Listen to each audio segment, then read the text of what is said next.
আসসালামু আলাইকুম বন্ধুরা, কেমন আছেন সবাই? আশা করি সকলে অনেক বেশি ভালো আছেন। আজকের আরো একটি নতুন ভিডিওতে সবাইকে স্বাগতম জানাচ্ছি। আজকের ভিডিওতে আমরা আলোচনা করব মালয়েশিয়া ভিসার কিছু সুখবর এবং মালয়েশিয়া যাওয়ার পরে আপনি কি কি সুবিধা পেতে পারেন সেই সব সুবিধাগুলো নিয়ে। তো আমি আশা করি এই ভিডিওটি দেখার পরে আপনার মনে আর কোনো প্রশ্ন থাকবে না।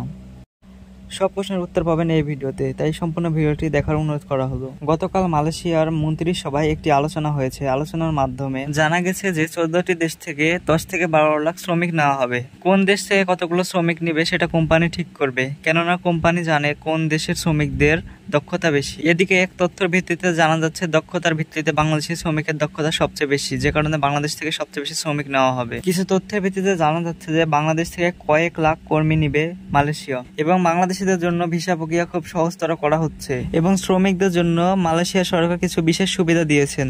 মালয়েশিয়াতে প্রত্যেকটা শ্রমিকের সর্বনিম্ন বেতন 1500 রিঙ্গিত করা হয়েছে। 1500 রিঙ্গিত বেসিকে থাকবে। কেউ যদি ওভারটাইম করে থাকে তাহলে তার বেতন তুলনামূলক অনেক বেশি হবে। কোনো প্রবাসী যদি কোম্পানির মাধ্যমে ভিসা করে থাকে তাহলে কোম্পানিতে কাজ না থাকলে সে মালিকের সাথে কথা বলে অন্য কোম্পানিতে কাজ করতে পারবে। যারা নতুন করে ভিসার জন্য আবেদন করবেন তাদের জন্য কিছু সাবধানতা থাকে। কেউ যদি ভুয়া মেডিকেল সার্টিফিকেট দিয়ে ভিসার জন্য আবেদন করে থাকেন তাহলে সেটি ভুয়া প্রমাণিত হলে আপনার ভিসাটি বাতিল হবে এবং আপনি বিভিন্ন শাস্তির সম্মুখীন হতে পারেন। তাই যারা ভাবছেন যে আপনারা সত্যি মালয়েশিয়া যেতে চান তারা আপনাদের বৈধ কাগজগুলো রেডি রাখুন, অবৈধ কাগজ থেকে বিরত থাকুন। আর এক তথ্যের ভিত্তিতে জানা গেছে যে 15 তারিখে বাংলাদেশ এবং মালয়েশিয়ার যে যৌথ ওয়ার্ক গ্রুপ আছে ওই গ্রুপের মিটিং হবে। মিটিং এর মাধ্যমে বাংলাদেশিদের ভিসা প্রক্রিয়া শুরু করা হবে।